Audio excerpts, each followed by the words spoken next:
Angin berpasir bertiup di atas gurun yang sunyi saat suara melolong berlama-lama di langit. Angin membawa gelombang pasir saat terbang ke kejauhan. Beberapa bintik hitam berangsur-angsur muncul di ujung jalan. Sesaat kemudian, titik-titik hitam mendekat. Itu sebenarnya konvoi. Ada hampir 100 penjaga dengan wajah tegas menjaga konvoi. Banyak tatapan hati-hati menyapu mereka. Tangan mereka juga memegang erat senjata di punggung mereka. Lokasi bagian gurun ini sudah mendekati bagian luar wilayah dataran tengah utara. Oleh karena itu, orang kadang-kadang akan melihat satu atau dua sosok. Namun, mereka sangat jarang dan mereka menghilang dalam sekejap mata. Seluruh jalan berdering hanya dengan suara kuku kuda dan tangisan elang yang ditransmisikan dari langit. Xiao Yan sedang bersandar di jendela di dalam kereta bergelombang. Tatapannya melihat ke arah penjaga yang tampak tegas dari klan Han. Suasana hari ini berbeda dari perasaan santai biasanya. Bahkan Gui Tou dan beberapa orang lain yang pada dasarnya bercanda setiap hari juga menutup mulut mereka.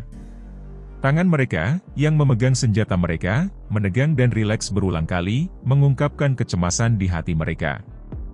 Sepertinya ular iblis apapun yang siamang memiliki reputasi yang cukup ganas di sini. Dia sebenarnya bisa menyebabkan orang-orang ini menjadi sangat cemas.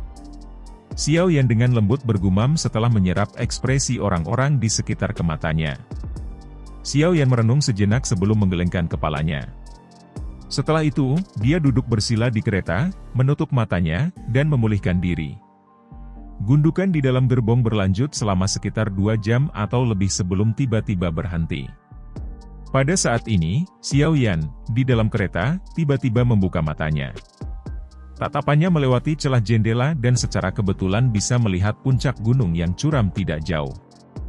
Di tengah puncak gunung ada retakan yang tampaknya telah terbelah. Retakan itu berukuran sekitar beberapa puluh kaki, tampak seperti ngarai. Saat kereta berhenti, persepsi spiritual Xiao Yan sangat merasakan bahwa detak jantung setiap orang menjadi sedikit lebih cepat. Tampaknya inilah yang disebut, ngarai 10.000 ular. Semuanya, hati-hati, kita memasuki area 10.000 ngarai. Gui Tou, pimpin beberapa orang untuk menyebarkan bubuk pengusir ular di sepanjang jalan. Ular di dalamnya adalah mata siamang. Selama mereka tidak terganggu, kita harus bisa melewatinya dengan lancar. Selain itu, bahkan jika kita ditemukan, jangan menyerang tanpa perintah. Mereka yang tidak patuh akan dihukum sesuai dengan aturan klan. Teriakan keras Han Chong tiba-tiba terdengar dari luar kereta sementara Xiao Yan tenggelam dalam pikirannya. Ya Tuan. Sebuah tanggapan mengikuti setelah tangisan Han Chong terdengar. Ayo pergi. Ekspresi Han Chong serius saat dia mengangguk. Dia segera melambaikan tangannya dan memerintahkan dengan suara yang dalam. Konvoi mulai bergerak sekali lagi atas perintah Han Chong. Setelah itu, perlahan-lahan maju menuju pegunungan yang curam. Saudara Xiao Yan, jika sesuatu terjadi nanti, saya ingin meminta sesuatu dari Anda. Cobalah yang terbaik untuk membawa nona muda pergi. Suara rendah tiba-tiba terdengar dari luar saat Xiao Yan bersandar di jendela kereta. Dia tanpa sadar terkejut. Dengan menoleh, dia melihat bahwa orang itu adalah Han Chong. Tidak ada yang harus terjadi. Bahwa siamang hanya menginginkan uang jalan. Bukankah semuanya akan diselesaikan jika Anda memberinya biaya pada saat itu? Xiao Yan bertanya. Jika nona muda tidak ada, kemungkinan kita bisa menyelesaikannya hanya dengan membayar sejumlah uang. Namun, ular itu tidak hanya serakah, tetapi juga seperti binatang buas dalam kebiasaan ketika bertemu dengan wanita cantik. Oleh karena itu, jika ada kecelakaan yang terjadi pada saat itu, masih ada jarak yang cukup jauh ke kota Tianbei dari sini. Bahkan klan Han akan mengalami kesulitan menimbulkan banyak ancaman terhadapnya. Han Chong melihat ke gerbong depan yang memancarkan aroma tenang, menghela nafas, dan tertawa pahit. Xiao Yan hanya tiba-tiba mengerti saat mendengar ini. Mereka sebenarnya mengkhawatirkannya. Tidak heran kelompok itu tampak seolah-olah mereka akan bertemu musuh besar. Kakak Han, kamu dapat yakin bahwa tidak akan terjadi apa-apa pada semua orang. Xiao Yan tersenyum saat menjawab. Han Chong hanya memperlakukan kata-kata Xiao Yan sebagai bentuk penghiburan. Dia tertawa pahit saat dia mengejek dirinya sendiri. Dia jelas mengerti bahwa Xiao Yan saat ini adalah orang yang terluka parah, namun dia masih entah kenapa datang dan mengatakan ini padanya. Jika sesuatu terjadi pada saat itu, kemungkinan Xiao Yan bahkan tidak memiliki kemampuan untuk melindungi dirinya sendiri. Bagaimana dia akan membantu nona muda itu? Han Chong menghela nafas. Ketika dia melihat gerbong secara bertahap memasuki ngarai, dia hanya bisa menggelengkan kepalanya tanpa daya. Setelah itu, dia menunggang kudanya dan dengan cepat berlari ke depan sebelum mulai memeriksa sisi-sisinya untuk aktivitas apapun. Pada saat ini, konvoi masih memasuki ngarai 10.000 ular. Karena mereka takut mengganggu apapun, gerbong mereka semua ditutupi oleh pakaian. Mulut banteng bertanduk hitam yang menarik truk juga diblokir. Kelompok itu menyelinap ke ngarai dengan cara diam-diam ini. Semua penjaga klan Han di kedua sisi gerbong sudah menarik senjata mereka. Tangan mereka yang lain memegang bubuk berwarna putih, mereka berulang kali tersebar di kedua sisi jalan. Konvoi tidak bertemu dengan apapun di tengah suasana cemas ini. Sekitar 10 menit kemudian, mereka melewati bagian tengah ngarai. Dari Hide, samar-samar mereka bisa melihat pintu keluar ngarai di kejauhan. Hampir semua orang diam-diam menghela nafas lega di dalam hati mereka ketika mereka melihat ini. Sementara semua orang santai, Xiao Yan di dalam kereta perlahan membuka matanya. Dia segera menghela nafas pelan. Mereka memang tidak bisa bersembunyi dari masalah. Desahan baru saja terdengar ketika seluruh ngarai langsung bergetar. Segera, pohon-pohon di kedua sisi ngarai dengan cepat runtuh, menampakkan beberapa ular besar. Sialan, kita telah ditemukan. Tingkatkan kecepatan kami. Pergi! Han Chong berteriak dengan marah. Ekspresinya menjadi jauh lebih jelek saat melihat adegan ini. Pada saat ini, dia tidak perlu berteriak. Penjaga klan Han yang berpengalaman sudah berusaha sekuat tenaga untuk mendesak banteng bertanduk hitam itu maju. Setelah itu, konvoi bergemuruh dan mempercepat, mencoba yang terbaik untuk keluar dari ngarai. Ledakan!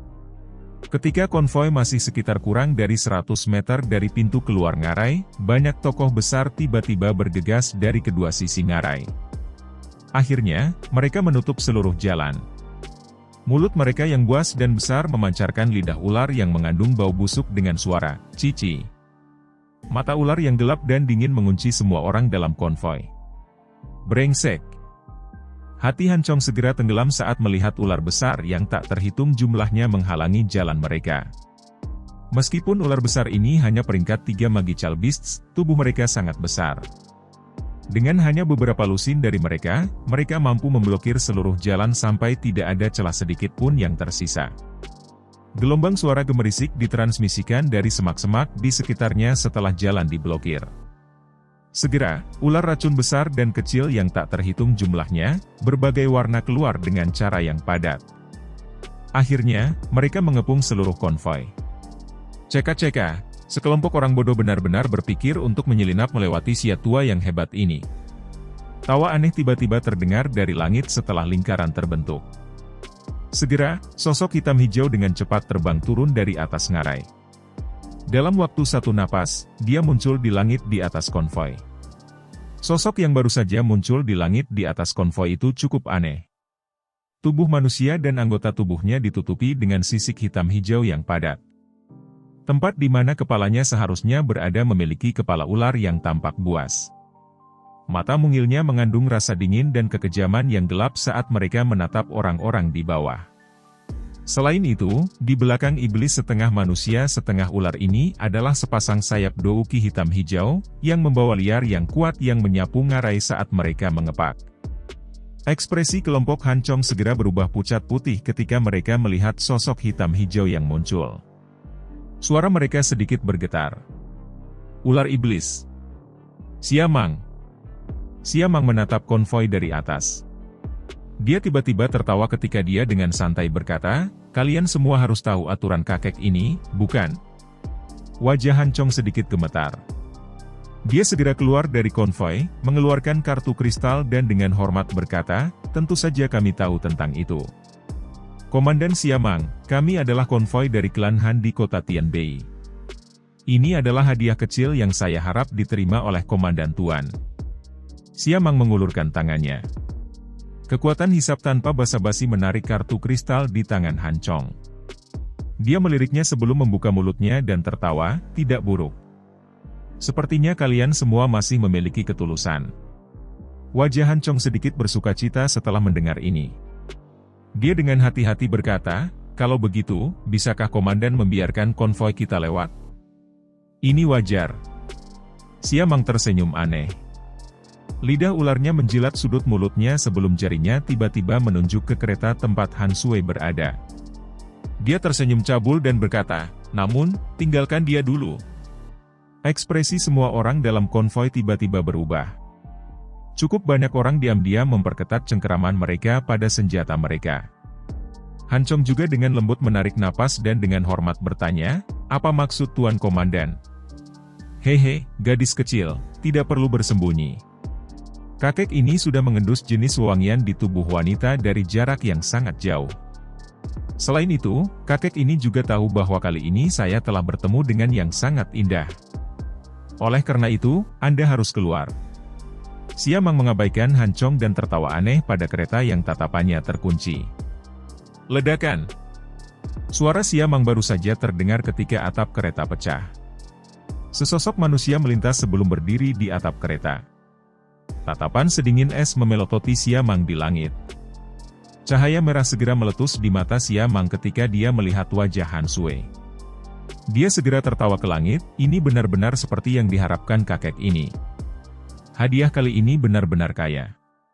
Sudah lama sejak saya tidak bertemu dengan hal-hal yang begitu indah. Wajah Han Sui sedingin es. Niat membunuh melintas di matanya yang cantik. Dia mengepalkan tangannya yang halus dan pedang panjang muncul. Dia mengepakkan sayap Douki di punggungnya saat dia tiba-tiba menembak ke arah Siamang. Hehe, gadis kecil, bagaimana kekuatanmu Do Uang ini bisa lepas dari telapak tangan kakek ini? Siamang tertawa terbahak-bahak saat melihat Han Sui menyerang. Dia melebarkan mulutnya dan pilar Douki hijau giok ditembakkan. Akhirnya, itu menabrak pedang panjangnya dengan cara seperti kilat. Pedang panjangnya hancur dan sosok Han Sui juga dipaksa mundur. Pucat muncul di wajahnya yang merah ramping. Kesenjangan antara Do Uang dan Do Huang terlalu besar. Komandan Xia, kami adalah orang-orang dari klan Han di kota Tianbei. Jika kamu menyerang kami, kepala klan Han dan sesepuh pasti tidak akan melepaskanmu. Han Chong segera berteriak dengan marah saat melihat Han Sui mengalami kemunduran. Ceka-ceka, klan Han ya. Meskipun ada kehadiran orang-orang tua itu, tapi apa yang bisa mereka lakukan padaku? Saya selalu bisa melarikan diri jika saya tidak bisa mengalahkan mereka. Selain itu, selama saya meninggalkan kalian semua di sini, siapa yang tahu bahwa saya menyerang orang-orang dari klan Han? Siamang tertawa dengan cara yang aneh. Setelah itu, mulutnya mengeluarkan suara mendesis yang tidak biasa. Ketika suara mendesis ini dipancarkan, cahaya dingin melintas di mata ular berbisa yang tak terhitung jumlahnya di kedua sisi ngarai. Segera, mereka menembak ke arah konvoi seperti anak panah. Pemandangan yang sangat padat tampak seolah-olah hujan ular berbisa, tampak sangat menakutkan. Wajah hampir semua orang mengungkapkan keputusasaan ketika mereka dihadapkan dengan sejumlah serangan ular berbisa yang menakutkan. Mereka memegang senjata mereka erat-erat dan bersiap untuk bertarung sampai mati. Ular berbisa dari segala arah sepertinya berusaha menutupi langit. Namun, ketika mereka berada kurang dari 10 kaki dari konvoi, tubuh mereka tiba-tiba menegang. Segera, mereka mengeluarkan suara berderak saat mereka berubah menjadi kelompok bola api. Dalam waktu singkat, mereka berubah menjadi tumpukan abu yang tersebar dari langit. Melihat perubahan tak terduga yang tiba-tiba ini, semua orang yang hadir, termasuk kelompok Han Chong, Han Sui, dan Siamang semuanya tercengang. Ini.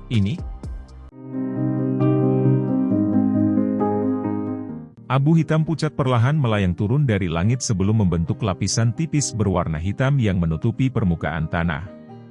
Adegan yang tidak biasa ini menyebabkan hawa dingin muncul di dalam hati setiap orang.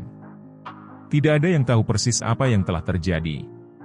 Bahkan dengan kekuatan Siamang, dia hanya bisa berdiri dan menyaksikan banyak ular berbisa tiba-tiba berubah menjadi abu. Bahkan dia sama sekali tidak menyadari alasan perubahan yang tidak terduga itu. Keheningan aneh menutupi ngarai. Sejumlah ular berbisa yang tak terhitung jumlahnya di kedua sisi ngarai tampaknya merasakan kegelisahan. Tubuh mereka tegang sementara desis kesal berulang kali dipancarkan dari mulut mereka, menyebabkan atmosfer di dalam lembah menjadi jauh lebih gelap dan lebih dingin dari sebelumnya. Kelompok Han Chong saling memandang. Mereka segera perlahan mundur dari konvoi dan melindungi Han Sui di pusat mereka. Mata waspada mereka terkunci pada Siamang di langit. Suasana hening berlanjut sesaat sebelum Siamang akhirnya pulih. Tatapannya agak ragu-ragu saat dia menyapu tempat itu. Itu mendarat di wajah cantik Han Sui yang menarik dan matanya sekali lagi berubah menjadi panas berapi-api. Mengatupkan giginya, dia sekali lagi mengeluarkan suara mendesis tajam dari mulutnya. Jumlah ular berbisa yang tak terhitung jumlahnya di kedua sisi lembah sedikit ragu saat mendengar suara mendesis ini sebelum cahaya ganas melintas di mata mereka. Mereka menggerakkan tubuh mereka, yang menjadi seperti banyak panah tajam yang memancarkan suara, siu-siu, saat mereka menembak ke konvoi. Melihat ular berbisa meluncurkan serangan lain, kelompok Han Chong dengan cepat memanggil doki mereka. Namun, sebelum mereka bisa menyerang, suara misterius, bang-bang, sekali lagi terdengar di langit. Sejumlah bola api yang tak terhitung jumlahnya muncul sebelum dengan cepat padam seperti bunga epipilum. Akhirnya, ular-ular itu berubah menjadi debu yang perlahan berserakan. Kegembiraan liar melonjak ke mata kelompok Han Chong saat melihat adegan ini. Pada titik ini, mereka bisa menebak bahwa ada seseorang yang diam-diam membantu mereka. Nona muda. Kegembiraan muncul di wajah Han Chong saat dia melihat Han Sui dan dengan lembut mengucapkan. Han Sui dengan lembut melambaikan tangannya. Matanya yang cantik perlahan menyapu sekelilingnya, tetapi dia tidak menemukan jejak sedikit pun dari siapapun. Segera, alisnya sedikit berkerut. Mungkinkah keberuntungan mereka benar-benar sebaik ini? Mereka benar-benar dapat bertemu dengan seorang ahli yang akan membantu mereka pada saat seperti itu?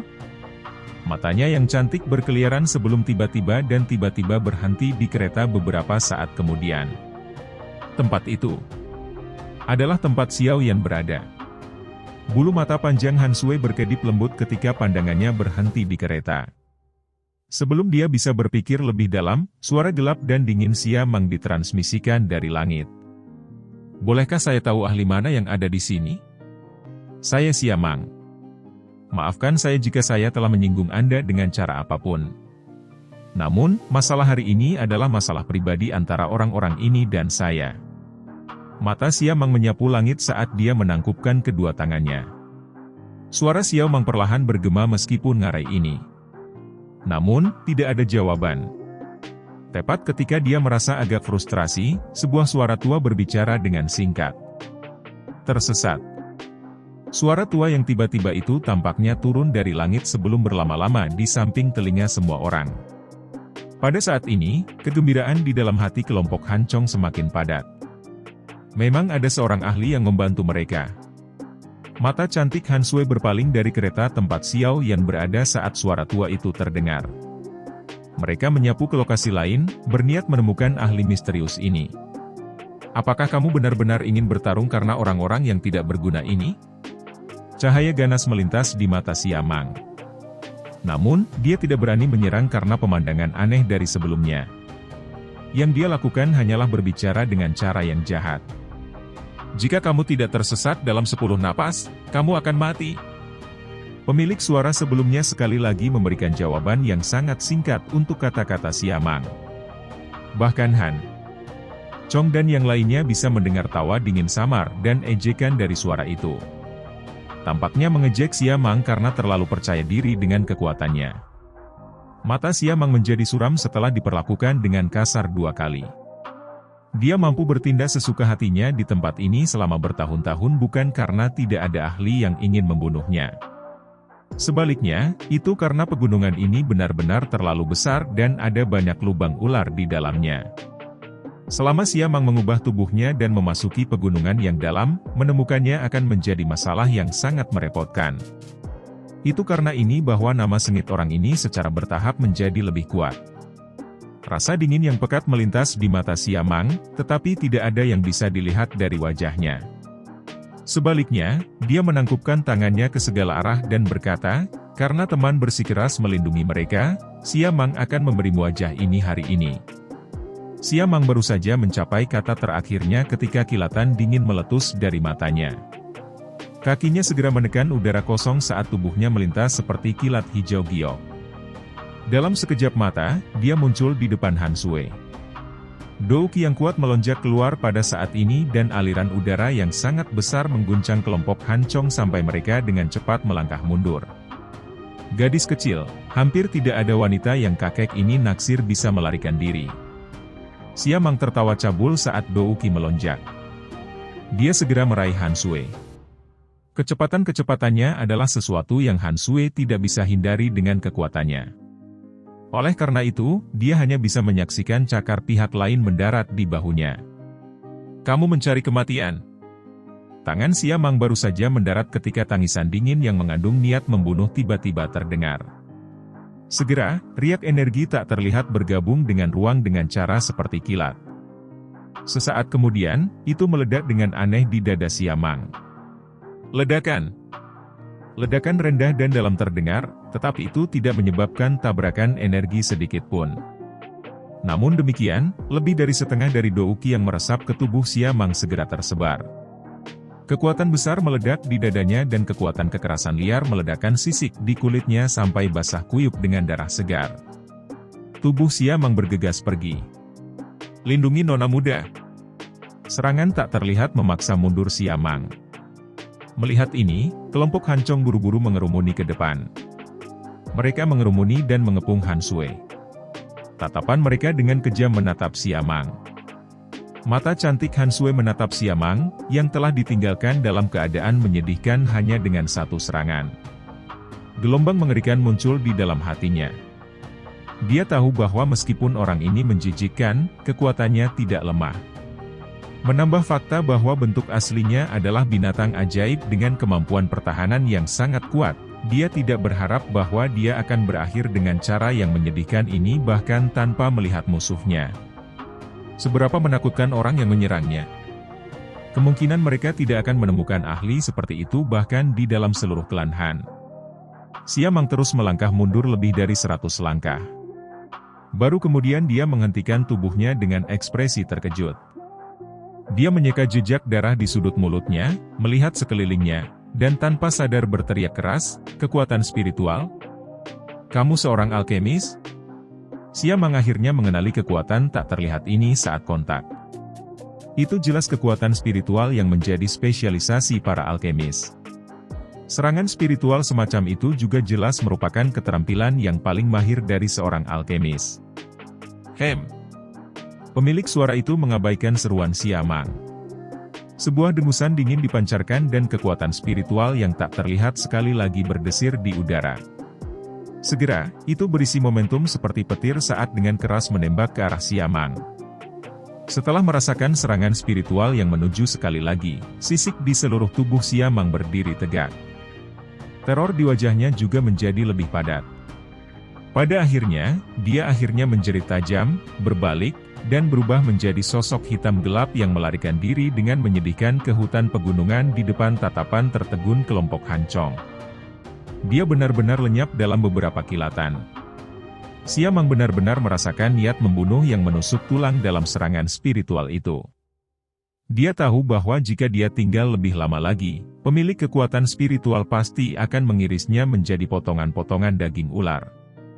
Mampu bertahan di tempat ini selama bertahun-tahun, Siamang jelas tahu siapa yang harus menyinggung dan siapa yang tidak boleh menyinggung. Menyinggung ahli kecantikan seperti itu benar-benar tidak berharga. Setelah Siamang melarikan diri, ular berbisa yang tak terhitung jumlahnya di kedua sisi ngarai segera berbalik dan melarikan diri seperti tikus. Bahkan lusinan ular besar yang menghalangi jalan berusaha sekuat tenaga untuk melarikan diri ke rerumputan. Dalam beberapa menit, ngarai, yang telah diblokir dengan kuat, menjadi kosong. Adegan ini menyebabkan kelompok Han Chong merasa tercengang. Brengsek. Orang-orang ini benar-benar berlatih melarikan diri untuk hidup mereka. Sepertinya mereka sering dikejar oleh orang-orang. Tidak ada yang tahu siapa yang mengucapkan kata-kata ini di tengah suasana sunyi yang menyebabkan semua orang tertawa terbahak-bahak. Kerasnya tawa itu tampaknya merupakan upaya untuk memuntahkan semua keterkejutan mereka sebelumnya. Setelah tertawa, Han Chong menepuk dadanya. Dia benar-benar mengambil satu putaran di atas ujung pisau. Untungnya, tidak ada yang terjadi. Wajah Han Sui yang sedingin es dan cantik sedikit mencair pada saat ini. Dia segera mengangkat kepalanya dan menangkupkan tangannya dengan hormat ke arah langit. Junior ini adalah Han Yu dari klan Han. Tetua, terima kasih telah membantu hari ini. Mungkinkah kamu mengungkapkan dirimu sehingga generasi muda ini dapat mengingatmu di hatiku? Orang tua saya hanya kebetulan lewat. Tidak ada yang bisa dilihat. Pergi. Suara tua yang samar perlahan ditransmisikan dari langit, sehingga sulit bagi seseorang untuk menemukan posisi sebenarnya. Setelah suara itu terdengar, ahli misterius itu sepertinya telah pergi. Bahkan tidak ada suara sedikit pun yang dipancarkan. Lingkungan yang tenang menyebabkan Han Sui menghela nafas kecewa. Dia melambaikan tangannya dan suara bergerak yang jelas dipancarkan dari mulut kecilnya, "Ayo lanjutkan perjalanan kita." Kelompok Han Chong berburu mengangguk setelah mendengar ini. Setelah itu, mereka menyebar terpisah dan terus melindungi konvoi di tengah-tengah mereka. Gelombang suara retak muncul dan konvoi maju sekali lagi. Han Sui juga telah kembali ke konvoinya sendiri setelah konvoi mulai bergerak. Perasaan yang tidak diketahui menyebabkan dia tiba-tiba melemparkan pandangannya ke kereta tempat Xiao Yan berada saat dia menaiki keretanya sendiri. Sesaat kemudian, dia akhirnya merajut alisnya, dan mengejek dirinya sendiri. Jari-jari kakinya menekan tanah dan tubuhnya yang indah melompat kembali ke keretanya. Xiao Yan, yang duduk bersila di kereta, perlahan membuka matanya saat Han Sui kembali ke keretanya. Dia memegangi dadanya dan batuk intens sambil tersenyum pahit. Luka-lukanya belum sepenuhnya pulih, tetapi dia sudah melakukan manuver kekuatan spiritualnya untuk bertarung dengan orang lain. Itu agak sulit baginya,